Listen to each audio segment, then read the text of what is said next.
Jackie said, this program sets us up so we look like we've been doing this for years. No one believed that I was a new PA on my first shoot. I know, I remember that. And I think it was an executive producer that was constantly hiring you, right? Bringing you in. Yeah, I'm gonna bring you down with us just to come in with us. So you fooled them all, huh? You fooled them all. Yeah, I mean, I just did what you said. I had, my fanny pack with me with everything needed. I was observant the minute they needed me. I was there. Even when they didn't need me, I would try to anticipate their needs and do what I had to do. Certain points they had me running up and down the New York City streets in like 80-degree weather, but I did everything that they asked me to do. And when we had a conversation during dinner, I told them, I was like, this is my first time PAing, and they were really surprised at that. And from that, I had actually I was offered a paid gig from that, and that was a student film shoot that I was on. I got offered a paid gig, but that happened to be postponed because the DP left the project Uh-huh. and they couldn't find a new one. But otherwise, Oh. like they were really, really impressed by, you know, what I was doing, because I guess I was different from like the other student PAs that were on set. They were either on their computer or they were sitting around, and I was the one that was like standing all day, watching, listening, cleaning when I needed to, all that stuff that you teach us in the modules. Yeah. Yeah. It's easy to be there and not to look around and go like, well, everybody's doesn't really need any help. I mean, there's really nothing for me to do right now. If they need me, they can ask for me.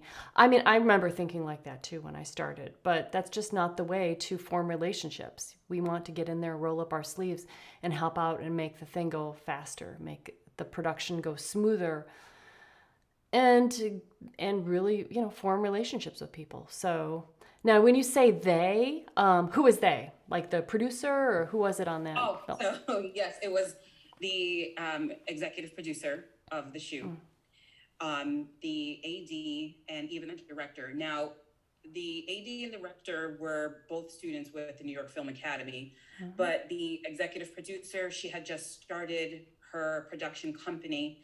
And so she basically was funding this student film, but she had also mentioned to me that she had a project that she was trying to get Viola Davis on. And so she had said to me that she would be interested in potentially bringing me on as a PA. I don't know that ever panned out. I did try to maintain communication with her, but that kind of fizzled out on both of our ends. And I didn't see any additional projects from her since then. But still taking what you taught us, I put it onto another shoot. This one was a silent film that they had been working, that the director had been working on for about 5 years. I went on for a PA for that one, and the unit production manager from there hired me to another paid gig, um, which is going to be on Disney Plus later on this year. It was executive produced by Brie Larson. And so, again, just by doing what you tell us to do, and even though at that time you didn't start the mindset modules, you still Yeah. kind of gave us Uh-huh. that that way of thinking. I applied that to those film shoots that I worked on, and it's really has worked in my favor. I'm amazed at what I've been able to do in this short span of time that I've been doing it. Give us some thoughts that you're thinking to create this amazing career that you are creating for yourself. Man, like it went from being, oh, I don't think I'll ever be able to get here, to like, I'm here and I'm gonna go get it. And I'm gonna do whatever it takes to get it. Come hella high water, I'm doing it. And that's actually happening right now. I did have to take a moment away from the film industry briefly because it was in the middle of, I think it was January. I did not get any referrals. I was looking for jobs. I didn't see anything. So I contracted myself out to my old boss.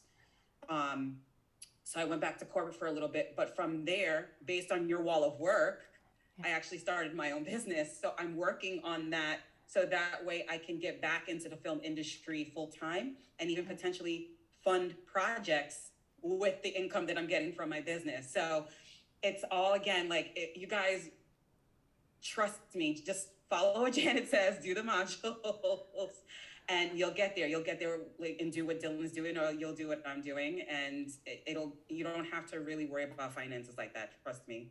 It is the thinking that's creating all that. I mean, you could hear it in her voice when she's like, I'm here, I'm doing this, this is what I'm doing. Like there's no like, oh, I hope that this works out and I hope, even when she was like, okay, I'm going to start this other business and because I want to do that and I also want to create income that way. I want to learn something new. That's how I felt too when I was in the middle of my career. I was like, oh, I want to learn additional skills in addition to the film industry. Have other side jobs. I just want to. I just don't want to do film shoots. I also want to learn about banking, learn about commerce, and I bought a laser hair removal clinic, and I bought non-performing mortgages, and I found other business alliances, and kept learning so much. Your program birthed this in me because I never looked at myself as a business owner at all. But because I had to step away from working as a PA, it devastated me. I had a down period in the beginning of the year where I felt like, oh my God, I said I would never do corporate again. What am I doing? Why am I doing this? And it really, really bummed me out. But I said, you know what? I'm doing this so that I can get back to being in the film industry, because also I'm an actress and I wanted to make sure that I still had income coming in on times during film shoots where, let's say, for example, it's Christmas time and everybody's on vacation and there aren't gigs coming up yet, right? I wanted to make sure that I still had income coming in so I didn't have to worry about, oh, I got to go back to a corporate job, right? So in doing this, I've learned so much, and now my determination is I'm getting back to the film industry come hella high water. And if that means that I have to kind of veer a little bit to do what I need to do to get here, I'm going to do it. So, with respect to what you're saying about like learning different things, that all for me came from your wall of work. You know what I mean? That was one of the choices that you said for us to be able to pay for your program. You said, be a brand ambassador, which I did. You said try to start an online business, an e-com business, which is exactly what I did. And so my main focus has always been the film industry. So I'm going to do what I got to do to get there. And you have to make a decision. And when you make that decision, you have to commit to that decision and believe that no matter what, this is going to be the outcome. And that's what I had to do. I had to really just slap myself in the face a little bit and say, Jackie, listen, you have to make a decision and you have to commit and you have to stick to it. And so that's what I did for film. And then starting my business, I knew that the reason why I'm starting this is that so I can be in the film industry and, you know what, also create films and to be able to fund these passion projects that I'll be doing and other passion projects as well for other people. So it's with this in mind is the reason why I'm doing what I'm doing. And this corporate job is actually funding this business so that way I can get back into the film industry. So it's all like a full circle kind of thing. Yeah, I mean, everybody's path is going to be different. And it's going to be, and when you are like, oh, there's not enough work happening, and you're like, oh, I'm so bummed out. And notice how she got into that place. Unintentional thinking was, oh man, I'm so bummed out. I failed. Here I started this and now I got going and now there's no work coming in. So now I've got to take this job and I failed. And then she's like, well, wait a second. Maybe I didn't fail. Maybe this is I can use this for myself and I can start something else. And then and by the way, when she was in her corporate job, she kept getting calls to be pulled out of her corp. I know this time period. She kept getting pulled out of these TV shows. Hey, Jackie, and she's like, oh my God! As soon as I take this corporate job, now I get pulled back into the film industry, and this kept happening a bunch of times, right? I did manage to hop on some film shoots. I will say I did take my PTO and I hopped on New Amsterdam. I did. A new show called Three Women. Yeah, Three Women, that's based on a book, and it'll be out in the fall. And I did another show recently, I think 2 months ago. It's another Disney Plus show, but it's going to be shown on, I think, FX as well. I cannot remember the title at the moment. Yeah. I said to myself, no, Jackie, you have to do some of these. So I Yeah. have been on set, but not as full as I would like, not full time as I would like to, but Yeah. I'm getting there. You are It's getting going to there. happen. The way I look at it, and it's so easy to look back, guys, and go like, how else could it have been? You know, when you're looking back, you're like, oh man, I really struggled. But once you're there, you're like, when you look at it, like, how else could it have been? I had to learn all of these things. I had to overcome. I had to have money coming in. I had to learn these skills. I had to go through the turmoil to find a new idea that I implemented, that I grew so much, that I talked about with all these other people, and now I have so much more to offer. And now when I talk to people, now they keep pulling me onto film sets, and the actually running the business helped me a lot with becoming a producer and running a business and seeing myself that way. And now you look back at it and you're like, how else could it have been? It was awesome. It was perfect. It wasn't fun. It wasn't easy. There was negative stuff that happened. Hard as hell, Janet. I'm not gonna lie. I've had the last few weeks.